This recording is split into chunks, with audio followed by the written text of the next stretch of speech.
É com muita alegria que o Mestre Jesus, o Mestre do amor universal, preenche o coração de cada um de vocês. E a alegria é tão grande, porque se vocês deixaram a casa de vocês essa noite e vieram aqui em busca de conhecimento, de esclarecimento, isso é um sinal que a nova era está chegando aí, que o mundo de regeneração está sendo construído por almas corajosas e valentes que persistem no meio da grande tempestade que a humanidade passa nesse momento, com a vontade, com o amor, com o carinho, com o respeito e muitas vezes, dentro das nossas aflições, dos nossos medos e da nossa angústia existencial, nós não desistimos do caminho do Cristo. E que coisa maravilhosa que há 2000 anos atrás ele deixa esse grande legado de amor para todos nós, como uma lei universal. E a gente, hoje, nas grandes universidades, essa vibração, ela é estudada e é comprovado que a frequência vibratória do amor é de uma potência elevadíssima. E o amor cura tudo. E dentro do Evangelho e dos ensinamentos dele, ele trouxe o amor que está recheado de perdão. Ele trouxe o respeito, amar e honrar pai e mãe. Ele trouxe através do amor a fraternidade, a colaboração, aonde ele era alegre, ele era destemido, ele era leve, porque ele sabia que o único caminho para que a gente possa construir a era de paz, o mundo de regeneração, que nós vamos viver. Acreditem, nesse momento há milhões de almas no planeta como nós, fazendo um trabalho silencioso no plantio do amor, da paz, da justiça, da bondade, da ética, da paciência. E o que tudo isso tem a ver com as constelações familiares?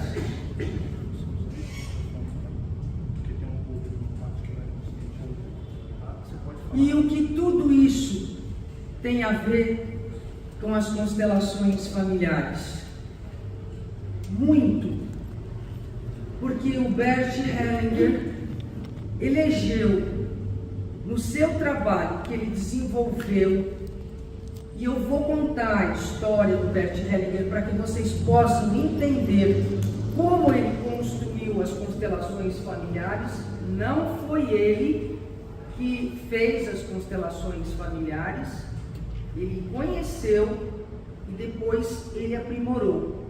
Mas para que vocês possam entender o que as constelações familiares têm a ver com a espiritualidade, nós precisamos visitar um pouco a história do Bert Hellinger e lembrar que se Jesus, e esse mês inteiro nós vamos falar de família, e tem um capítulo no Evangelho segundo o Espiritismo que fala de honrar pai e mãe, é muito importante que a gente lembre de honrar os nossos antepassados, porque se a vida chegou hoje, aqui, através deles, em nós, foi porque esses homens e essas mulheres que passaram fome, frio, miséria, passaram abuso, abandono, não tinha tecnologia, que nesses últimos 120 anos chegou uma pleiade de espíritos no planeta, trazendo para nós uma nova tecnologia, um novo progresso, para que a gente não precisasse sofrer todas as agruras e os traumas emocionais que os nossos pais, com muita honra, com coragem e com heroísmo, levaram a vida adiante, e somos um exemplo vivo através de tanta luta, de tanta dor, de tanta morte, de tanto assassinato, de tanta doença.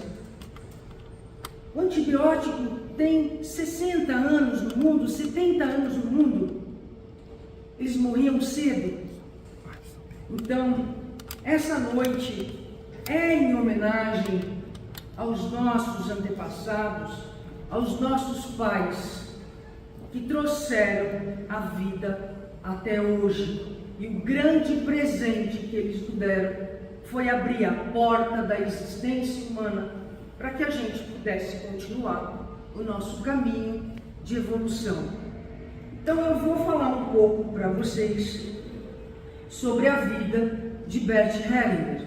Ele nasce 16 de dezembro de 1925, morre em setembro de 2019, na Alemanha. Ele nasceu na Alemanha, ele morou na cidade de Colônia, e desde os 5 anos, ele dizia para a mãe dele que ele queria ser sacerdote, porque dos 5 aos 10 anos ele estudou numa escola, num internato de missionários, e ele adorava os padres.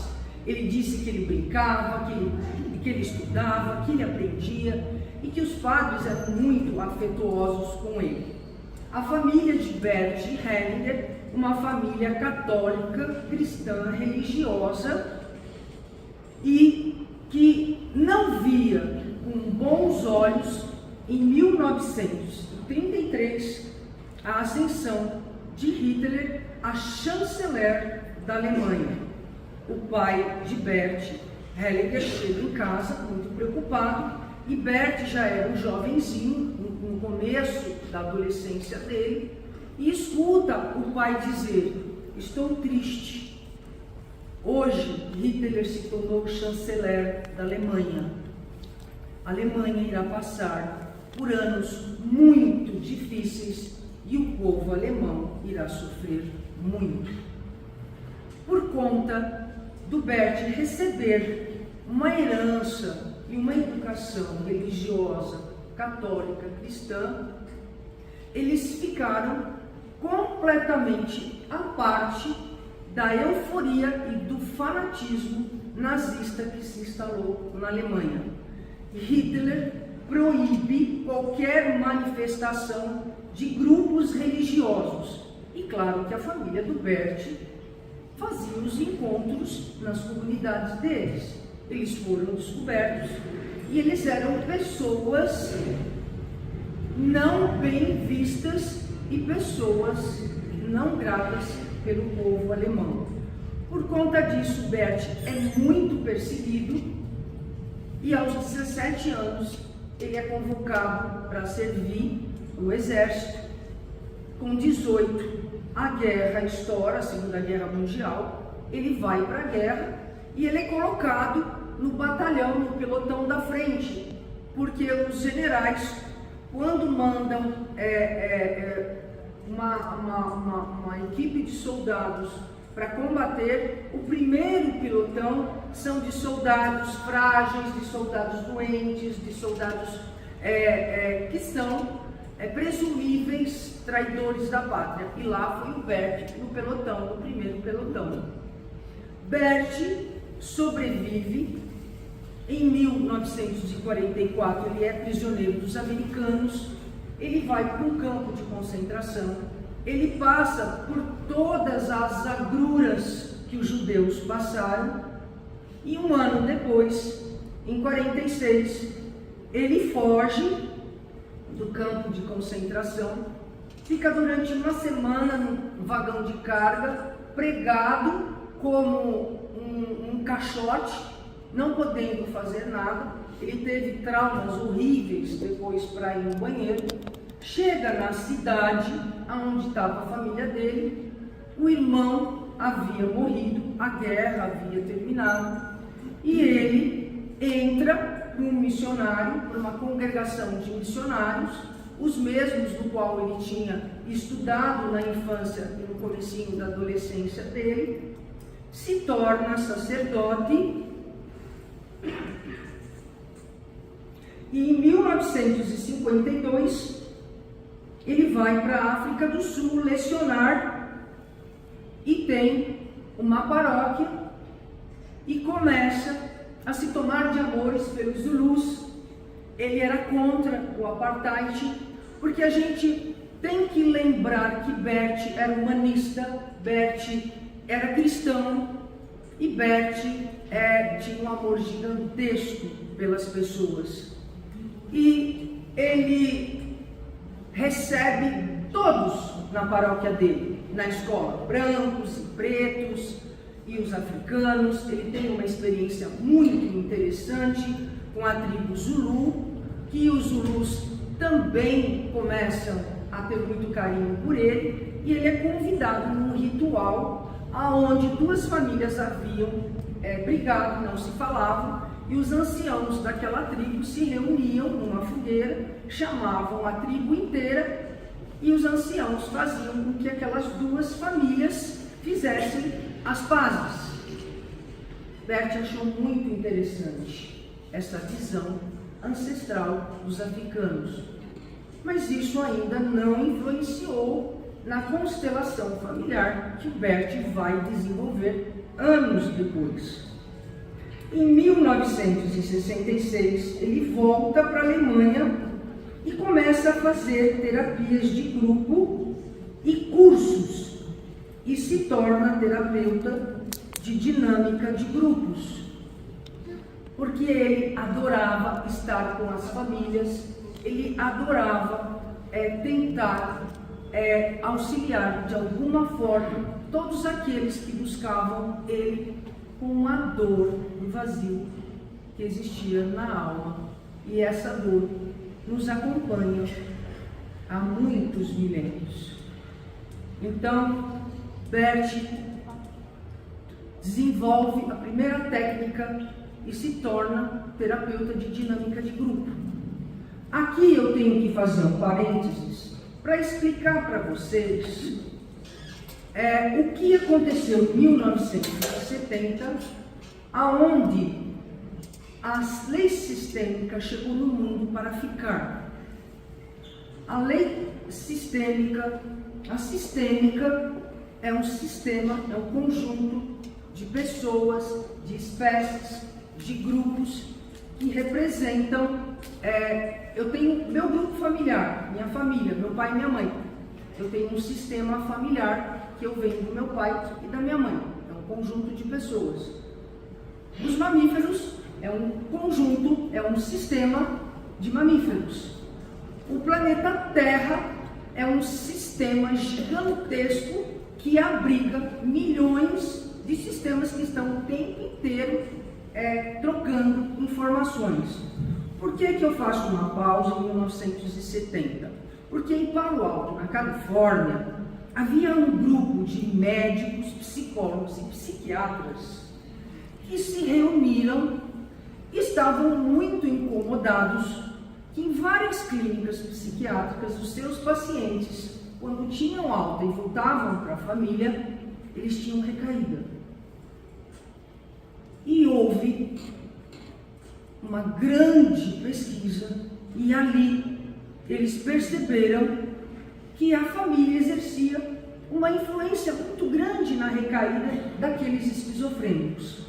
E assim, a visão sistêmica chega em Palo Alto e lá tem essa pleiade de cabeças brilhantes que vão dar um salto maravilhoso na psicologia. A psicologia tem que ser muito honrada, muito respeitada, porque ela abriu o campo da investigação na área comportamental e na área da psicanálise.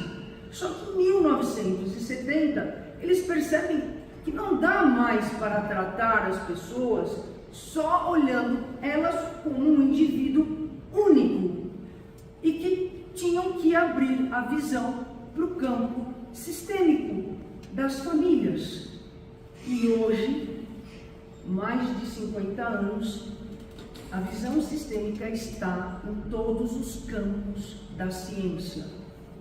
E a física quântica traz a sistêmica como um grande embasamento que eu vou explicar para vocês dentro das constelações. Então, em 1970, há esse boom, várias técnicas terapêuticas surgem, pessoas brilhantes, homens e mulheres formidáveis, e a dinâmica sistêmica, aos poucos, vai tomando força e corpo dentro das terapias. E assim, a psicologia abre um novo campo para a psicologia humanista, que traz todas essas terapias sistêmicas. Em 1971, Bert sente que tudo que ele tinha que fazer dentro do sacerdócio é momento de despedida. Porque ele percebia claramente que, como padre, sempre havia um distanciamento que lhe era endeusado pelos as pessoas que faziam parte da sua congregação e mesmo dentro dos grupos de dinâmicas terapêuticas que ele já aplicava, que ele já fazia como terapeuta. E ele tinha uma visão muito diferenciada de Deus dentro da caminhada da existência dele. Não comportava mais no coração dele céu, inferno, castigo, punição. Ele via Deus em todas as pessoas, não existia ninguém melhor que ninguém, e estávamos todos juntos e estamos numa grande nave planetária aprendendo a crescer, a evoluir e a se respeitar. Então Bert se despede do sacerdócio, se casa com Herta, termina a psicanálise, se forma em psicanálise, termina em Viena, faz análise transacional. Em 1974, com toda aquela efervescência nos Estados Unidos, ele, um investigador, ele, um filósofo, um terapeuta, um buscador da verdade dentro do campo das dores da alma, ele vai morar em 1974 na Califórnia e faz mais cursos dentro das terapias sistêmicas. Faz a terapia primal, faz PNL, faz psicodrama com Moreno e conhece Virginia Satir, que é considerada a mãe da terapia familiar. Mas ele conhece Thea Schoenfelder, me perdoe se eu estiver falando o nome em alemão errado, e ela vai para a Alemanha, ele conhece, ele faz essas técnicas terapêuticas, esses cursos, ele volta para a Alemanha e a Thea convida ele para que ele vá participar da terapia de constelação familiar, que ela assumiu a faculdade de psiquiatria na Alemanha e assumiu o hospital onde ela era responsável pelas crianças e pelos jovens. E ela convida o Bert Hellinger para participar das dinâmicas de grupo que ela fazia. Bert Hellinger entra feliz da vida naquela dinâmica de constelação sistêmica familiar. Ele entra como representante e ele vai representar o pai daquele cliente que está ali naquela sessão de constelação familiar. De repente, o Bert diz que tem a sensação de cair em um profundo vazio. Ele sente uma dor muito grande, uma tristeza, e ele sai muito impactado dessa experiência, porque ele fala: isso não era meu.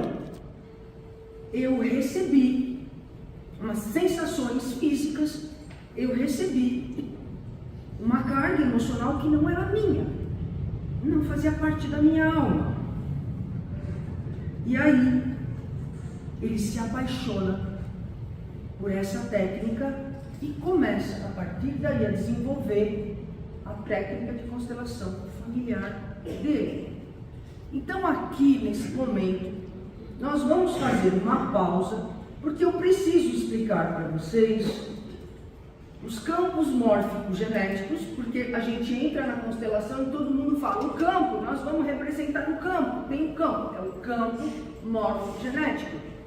O campo mórfico genético são esses campos sistêmicos de informação que existem, tá? Em cada espécie, e que eles ficam como se fosse numa nuvem. A gente não tem a nuvem, as informações não são guardadas numa nuvem.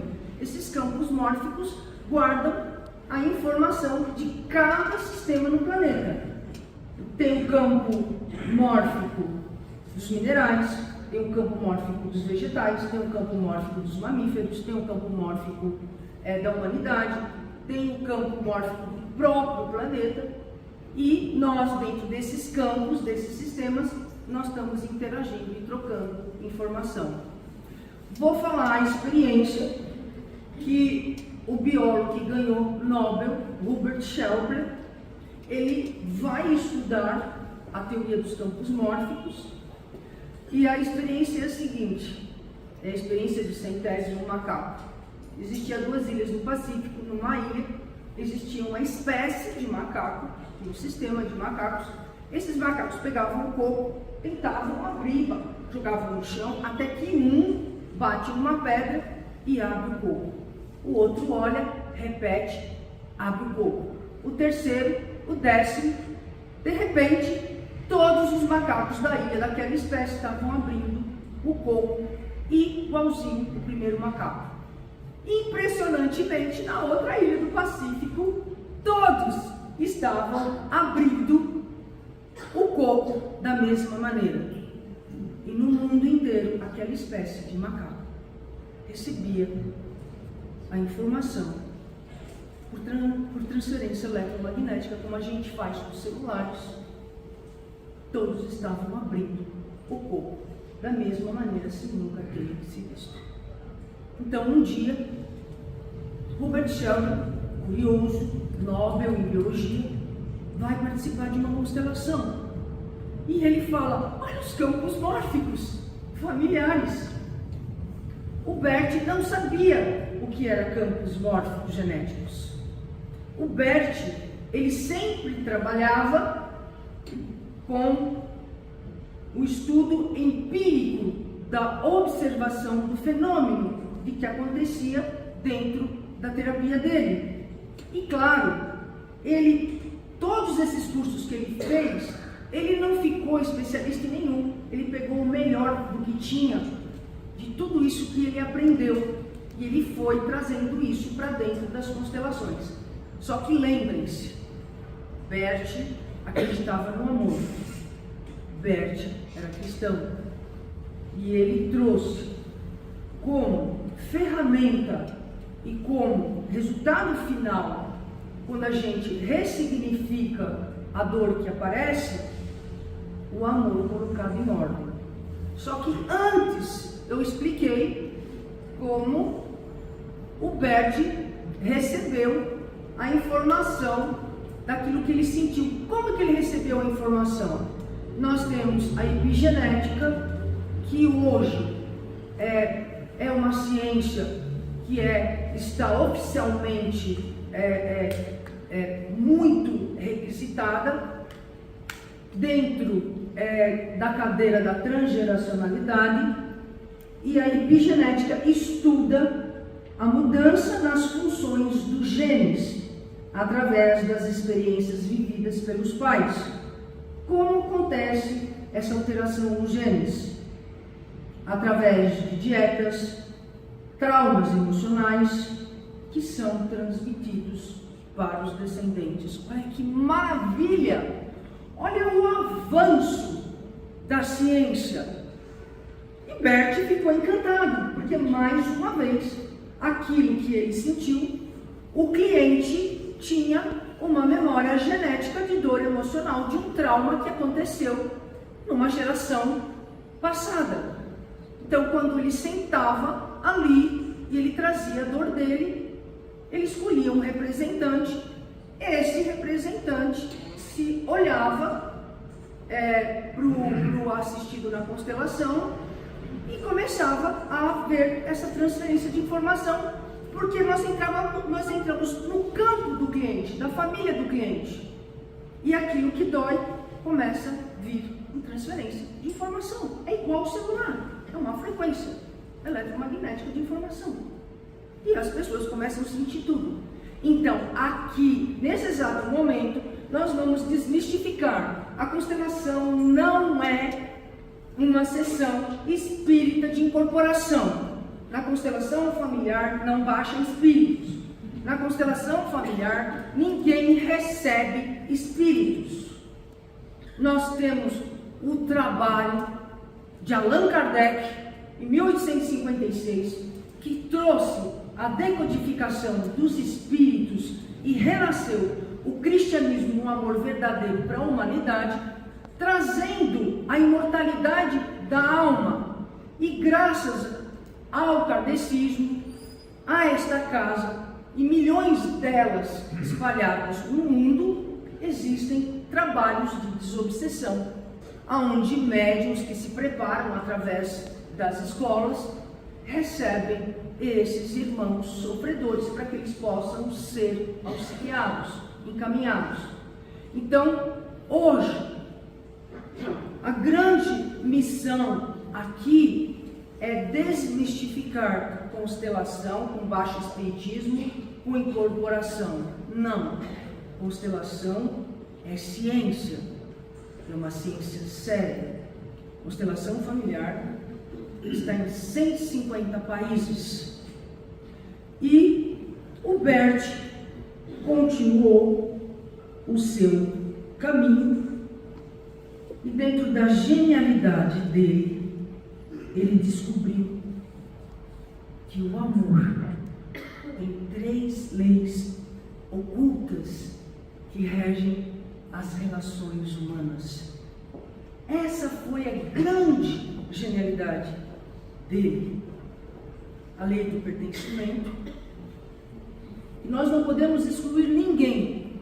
Dentro da visão sistêmica na ciência, nenhum conjunto exclui, seja lá quem for. É de lei que todos têm direito de pertencer na ciência. Porque se a exclusão acontecer dentro dos sistemas, todos esses que eu falei para vocês, minerais, vegetais, animais da humanidade, a gente deixa de existir, a gente entra em extinção. Então, a lei de pertencimento que o Bert percebe dentro do amor é que nós não podemos excluir ninguém da nossa família. Não importa se é um assassino, não importa se é um ladrão, não importa se é uma mãe solteira, não importa se é um homossexual, não importa se é uma prostituta, não importa se são mulheres e homens abusados, todos têm direito de pertencer no amor. Quem disse que nós não podemos sair daqui nesse momento e lá fora, no momento de desatino, a gente matar alguém? A gente cometeu uma loucura. E dentro da lei do amor, nós temos o direito de ter uma chance. Nós temos o direito de pertencer. Nós temos o direito de tentar melhorar. Está dentro do amor de Cristo. Amai os vossos inimigos. Então, para que vocês possam entender melhor a lei do pertencimento, eu vou explicar as 3. Eu vou dar um exemplo de uma cliente que me procurou, uma psicóloga amiga, que indicou essa mãe aflita, uma criança de 5 anos, um menino lindo, e ela estava muito aflita, porque essa criança ia no sítio, tinha os pintinhos, e ele ia lá, pisava e matava os pintinhos. Ele ia na escola e do nada ele batia e ele agredia os amigos. Ele acordava de madrugada, ele ia no quarto pegava ela por aqui e falava: mamãe, eu te odeio, eu queria que você morresse. Essa mãe entrou em desespero. Essa mãe foi psicóloga, essa mãe pedagoga, essa mãe na escola. E aí minha colega, minha amiga, me indicou: vai fazer constelação familiar. Vocês não podem esquecer da epigenética. Numa geração, algum trauma aconteceu e ele começa a se repetir na geração anteriores, que nem dos campos nórficos. E quando se abre a constelação, a gente vai encontrar onde está essa dor, em quem estiver representando aquele personagem. Então, nós abrimos o campo e o Bert Hellinger, ele permite só que uma mãe constele seu filho. O papai não pode. O papai tem seu valor, tem sua importância, mas a mãe pariu, a mãe gerou. Então a mãe tem um plus especial dentro do coração do Bert. Então uma mãe pode constelar um filho. Até os 18 anos, eu não constelo um jovem sozinho no meu trabalho. Eu quero sempre que tenha um pai ou uma mãe acompanhando, porque esse jovem, com certeza, por conta da imaturidade emocional dele, ele vai sair dali, talvez não vai entender nada, vai chegar em casa, vai falar o que ele entendeu, e depois esse pai e essa mãe não vão fazer um bom julgamento. Então, um constelador que tem ética, que tem bom senso, até os 18 anos, tem que ter pai e mãe. Eu não constelo se não tiver pai e mãe. Então, essa criança de 5 anos, a gente abre a constelação. E foi uma constelação com bonecos. Ela queria privacidade, ela não queria presencial. E o bonequinho do filhinho dela vai até a geração do bisavô, do tio bisavô, por parte do pai. Então, a gente já sabia que aquela agressividade, aquela fúria daquele nenê estava vindo, dentro da técnica da constelação, estava vindo pela família do pai, era transgeracional, e era por parte da família do bisavô do pai. Aí, o bonequinho faz os movimentos como as pessoas. E claro, existem decodificação dos movimentos dentro das constelações. Não são fixos, mas isso é um parâmetro que a gente, constelador, se baseia para entender determinados comportamentos que nem as pessoas sabem que estão sentindo. Por isso que é muito importante também, se vocês forem ou quiserem fazer constelação, procurem profissionais qualificados, profissionais que tenham feito pós-graduação, que tenham certificação no MEC, porque infelizmente nós temos cursos de final de semana, de 15 dias, de constelação familiar. E por conta dessa irresponsabilidade, a gente está vendo todas essas encrencas, essa nuvem negra que está em cima dessa terapia tão séria que é a constelação familiar. Eu estou indo para a minha 3ª pós-graduação e confesso que ele escreveu 100 livros e até hoje eu ainda preciso estudar muito. Eu preciso saber muito, porque o cara era um filósofo, era um amante da paz, e ele não trouxe só uma técnica terapêutica para nós, ele trouxe uma filosofia de vida dentro da família, onde ele prima nas ordens do amor o pertencimento, o respeito à hierarquia aos mais velhos, e a troca justa no equilíbrio das relações do dar e receber.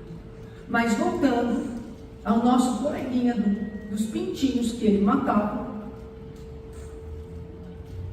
eu pergunto para essa mãe, o bonequinho caiu numa posição que a gente sabe que ali houve uma morte trágica, que ali aconteceu um possível assassinato. E claro, nós temos delicadeza para falar com as pessoas que estão ali, elas estão em sofrimento. Então eu perguntei para essa mãe: você sabe de alguma história da família do seu pai, por parte do seu bisavô, que tenha acontecido alguma coisa muito grave, alguma morte trágica? E ela: eu não me lembro de nada. Porque o que acontece, né? Nós perdemos o contato com os nossos familiares. Minha mãe sentava na porta da casa e minha avó ficava contando as histórias da minha bisavó. E a minha bisavó, e assim, aquela tradição da gente saber das nossos ancestrais, ela se perdeu. Hoje a gente nem sabe. Quando chega no consultório eu pergunto, quem é seus descendentes? Brasileiro. Eu falei, não, você nasceu no Brasil, mas qual é a sua descendência? Os únicos brasileiros de verdade que são donos desse país maravilhoso, da pátria do Evangelho, são os índios. Eles são donos, eles são brasileiros. Nós somos já brasileiros mestiços, com muito orgulho, mas o Brasil é um grande caldeirão racial. E nós temos europeus, asiáticos, americanos, enfim, africanos. E a gente pergunta, sou brasileiro? Não. Loira de olho azul? Não. Aí, sabe, é muito legal a gente, sabe, revisitar a nossa história, independente de constelação, da gente saber das nossas origens, da gente saber o quanto foi duro eles terem trazido a vida para nós nos dias atuais. Estamos aqui, num mundo melhor, num mundo onde minha avó matava o porco, não tinha geladeira não, enfiava lá na banha, na lata, e era assim que conservava a carne do porco. Minha mãe com 5 anos pegava a lenha e ia com os meus tios felizes para empilhar do lado do fogão. E alface era lá na horta que ela plantava. Então, nós temos que honrar esses homens e essas mulheres, principalmente essas mulheres que são heroínas de uma época onde houve muito desrespeito, muito abuso no sagrado feminino.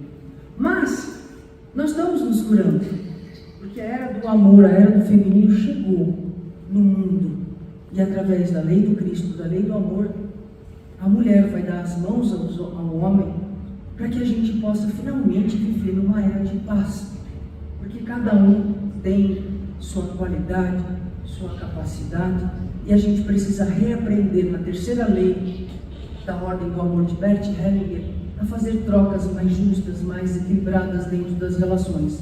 Eu vou chegar lá, vamos terminar o pintinho.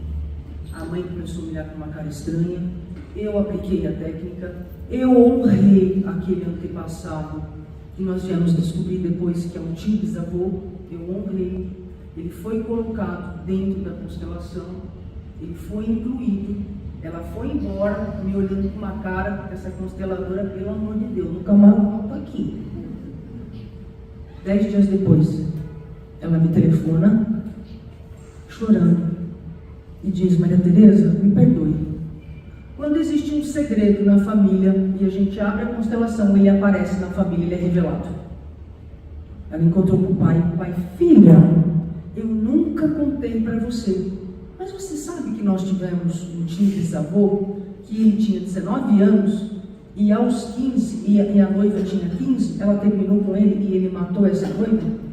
Ele foi preso, ele cumpriu pena. Quando ele voltou, a família não aceitou ele, foi excluído. Aí nós fomos trabalhar a lei de pertencimento dessa criança, que estava trazendo essa dor transgeracional, esse script, essa dor, que a epigenética maravilhosamente nos deu esse presente nos dias atuais.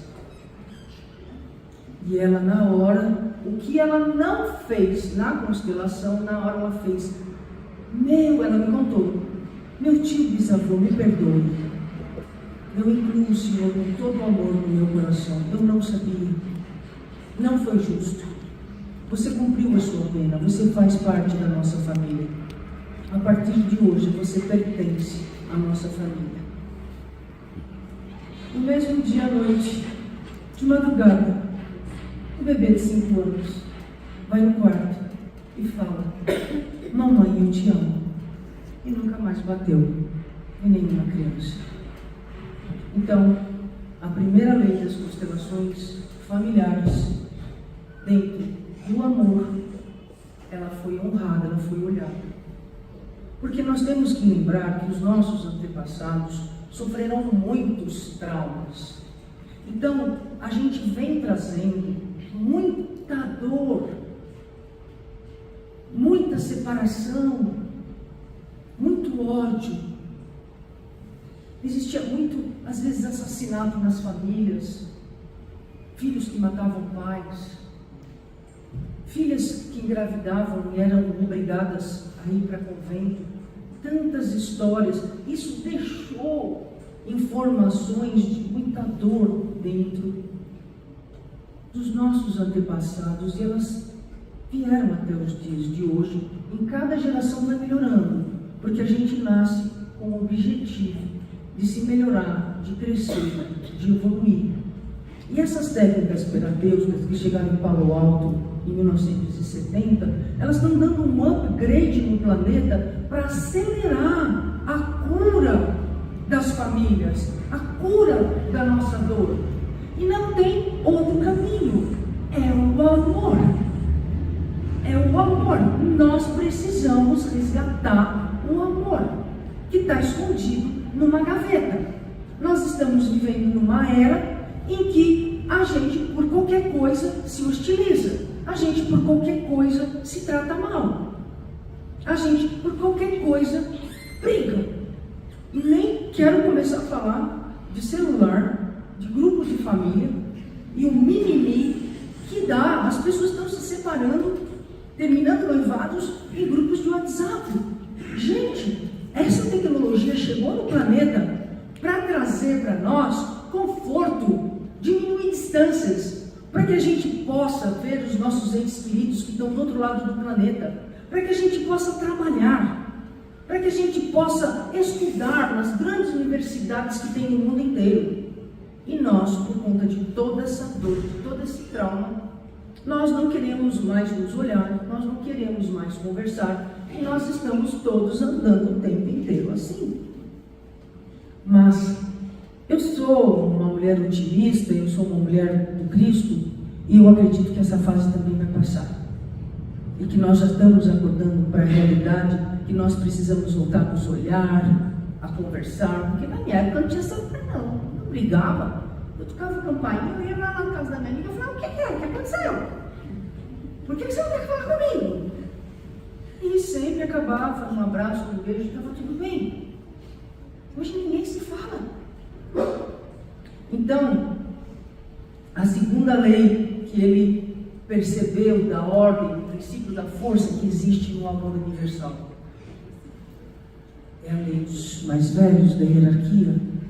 Nunca um filho vai conseguir ser maior que um pai e uma mãe. Nunca. E o que acontece? Quando a criança chega no lar, do 0 aos 7 anos, e nesses últimos 20 anos, a psicologia infantil evoluiu muito. Porque da geração, tenho 61 anos, na minha geração para lá, criança não era não, as crianças, os nossos antepassados eram criados e tratados como adultos mirins. Eles iam trabalhar, era cacetada, não tinha, que é uma delícia, e que tem que ter, porque a criança, como a minha querida amiga Deusa falou, é um espírito antigo que está chegando ali naquele corpo de criança com a oportunidade para continuar seu caminho de evolução. Só que ela está com o cérebro em formação, ela está com uma HD zerada. E dos 0 aos 7 anos, quando ela chega, a única coisa que ela conhece vibratoriamente é a voz, o calor e a energia da mamãe, porque ela foi feita nesse último 9 meses, e a voz do papai, ela tem 50% desse papai, porque nós somos 50% mãe e 50% pai, e nós trazemos toda a carga transgeracional dos nossos antepassados por parte de pai e de mãe. Então a criança, quando chega, ela quer o leitinho dela, se ela está com dor de barriga, ela quer chazinho de erva doce, se ela está com fome, ela quer a mamadeira, ela quer o peito da mãe. E nesse inteirinho, essa criança, dos 0 aos 7 anos, ela não sabe que ali existe um homem, uma mulher, que brigam, que discutem, que tem contas para pagar, que tem ciúmes, que tem dificuldade de responsabilidades.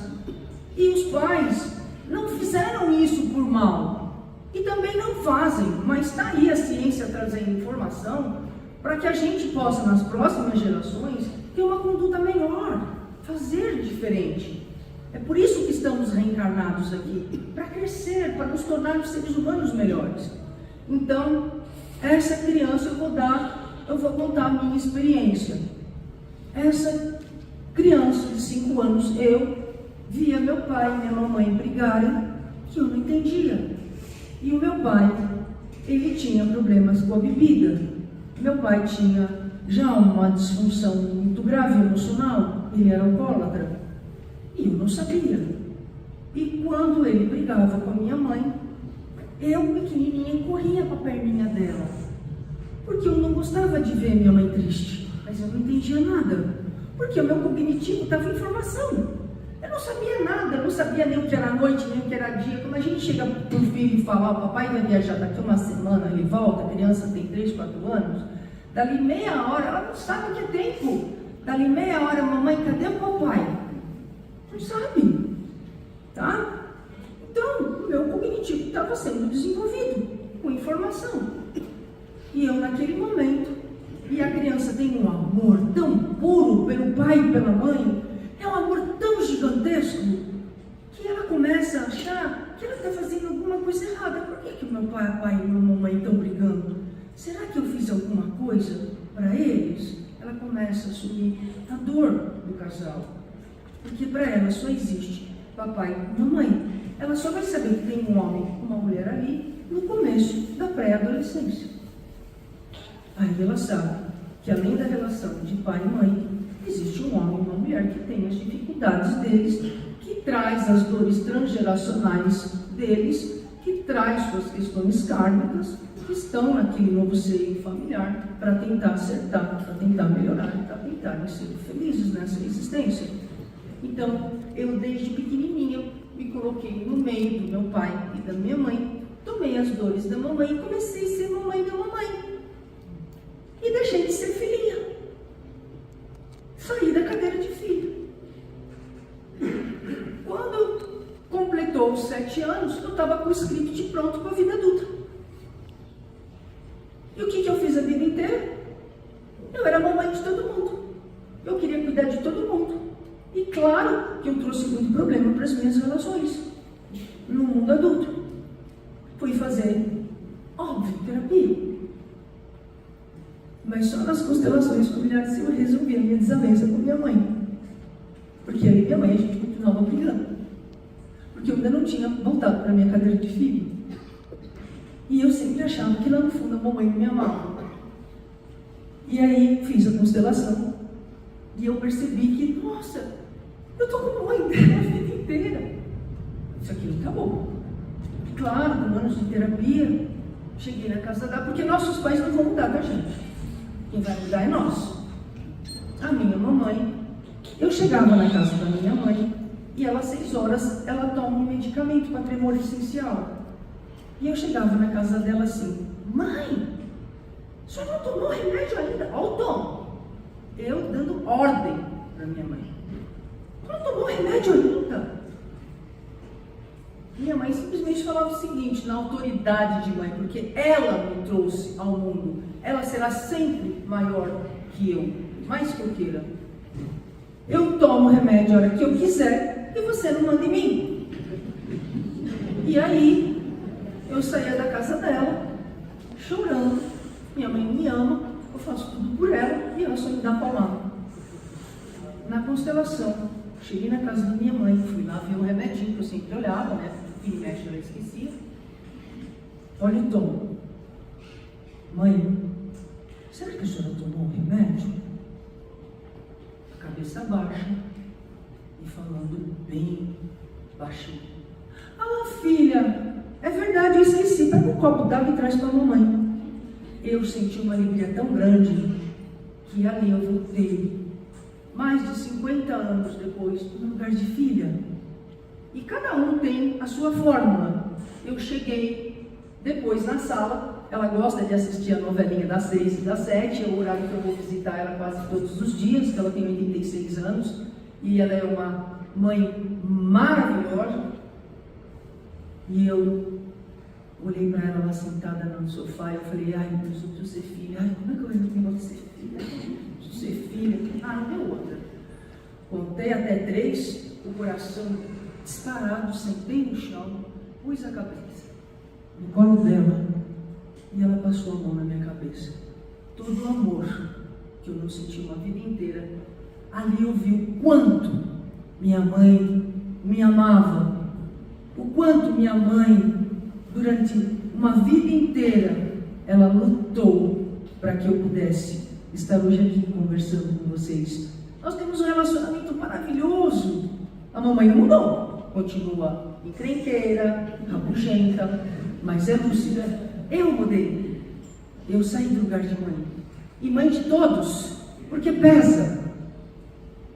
Pesa, a gente não é feliz. Então, dentro da lei da hierarquia, eu consegui a cereja do bolo com a minha mãe. E honro também o meu pai que partiu.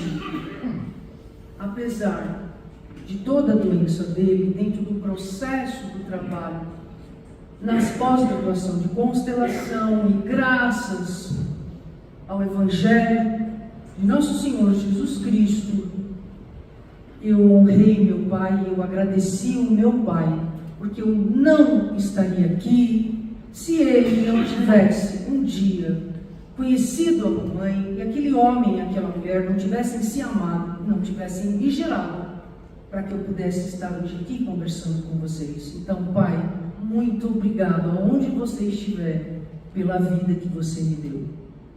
Às vezes nós não tivemos ou não temos o pai e a mãe que a gente queria, mas a gente tem o pai e a mãe que a gente precisa para que a gente possa ser o que a gente é hoje.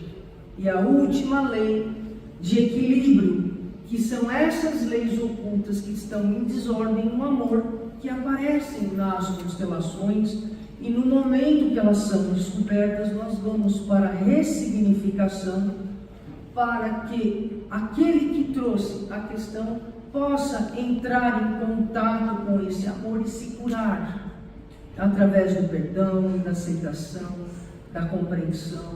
E é lindo, e é libertador. Ou não, depende de cada um. Porque nós consteladores não prometemos nada para ninguém, a gente aplica a técnica. A gente faz o que o Bert deixou para nós. Então, na terceira lei, nós estamos terminando já, porque estourou, né, gente? Vocês nos desculpem, a gente pede desculpa mesmo, imprevistos acontecem, e encham a palestra dos meus outros colegas, porque eles vão trazer muita informação para que a gente possa lidar melhor com as nossas famílias. A lei do equilíbrio dentro das constelações, ela vai trabalhar o dar e receber nas trocas humanas. Porque por conta da gente ter essa ancestralidade na parte feminina muito massacrada, a mulher fez tudo. A mulher lavava, a mulher passava, a mulher cozinhava, a mulher cuidava dos filhos, a mulher servia o homem, a mulher cuidava da roça. E nisso, a mulher fazia muito. E ela se sentia vazia, se sentia desonrada e não tinha vida. E esse homem também tinha o valor dele, mas ele se sentia também sem espaço para poder participar, porque assim era o patriarcado, só que o patriarcado acabou.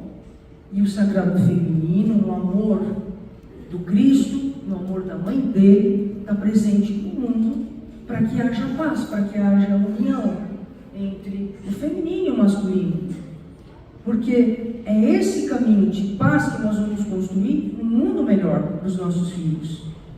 E nos dias de hoje a mulher conquista o lugar dela na sociedade, mas ela está estressada, ela está esgotada, porque ela continua fazendo muito, dando muito, e não deixa, muitas vezes, o parceiro participar.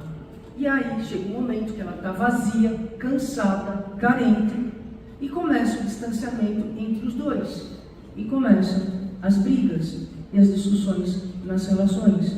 Então a mulher precisa abrir mais espaço para que o parceiro venha participar e o parceiro venha participar, fazer sua parte também. Porque a lei do equilíbrio faz parte da lei do amor, faz parte da troca justa. Eu vou visitar uma amiga, ela fica feliz, na próxima vez eu passo o conhaque, compro um chocolate, levo para ela e nós estamos trocando. Eu faço uma coisa boa para minha esposa, ela fica feliz, ela me retribui. E assim segue o equilíbrio dentro das trocas. Mas não é isso que acontece. Há brigas, há revanchismos, há cobranças. E essas dores e tudo isso que acontece ainda está dentro da nossa transgeracionalidade, que a gente pode trabalhar se quiser ou não. E está dentro das organizações, está dentro das grandes corporações. Vou dar um exemplo da lei do equilíbrio no amor. Dentro de uma empresa, uma equipe tem 3 vendedores e tem um chefe. Um vendedor vai embora. O chefe fala, olha, daqui um mês eu vou contratar mais um vendedor. Então essa equipe vai ficar sobrecarregada com aquele que não está. Passa um mês, passa 2, passa 3, e esse chefe, né? O que acontece? Aqueles 2 ficam sobrecarregados, caem as vendas, essa empresa começa a deixar de faturar, porque ela não está em equilíbrio na troca e naquilo que aquele chefe tinha que fazer, e aqueles vendedores cumprirem a carga horária que eles davam conta, eles estavam super sobrecarregados. Isso parece uma coisa bem familiar para nós nos dias atuais. Então há grandes descompensações. E por fim, o Bert Hellinger, antes de morrer, em um dos seus livros, ele escreveu o seguinte: as guerras existem no mundo porque as famílias estão em guerra. Quando as guerras nas famílias acabar, essa era de paz e de amor que nós queremos viver irá se instalar no planeta. E ele trouxe a espiritualidade dentro das constelações familiares, da energia do amor, colocando nessa técnica terapêutica a ordem do pertencimento, da hierarquia, do respeito aos mais velhos e da troca nas relações humanas em equilíbrio. E que o amor do Cristo, e que ele já sabia de tudo isso, hein, gente? Está lá no Evangelho. Honrar pai e mãe, amar os vossos inimigos, que é o perdão incondicional, nós temos que perdoar, e a fraternidade, a caridade, a gente se ajudar numa grande família humana. Que Jesus abençoe todos vocês. Muito obrigado. Fiquem com Deus. Junte-se ao nosso canal. Inscreva-se. Eu, Maria Tereza Araújo, estou te aguardando para que possamos juntos contribuir para um mundo mais fraterno e mais cheio de amor.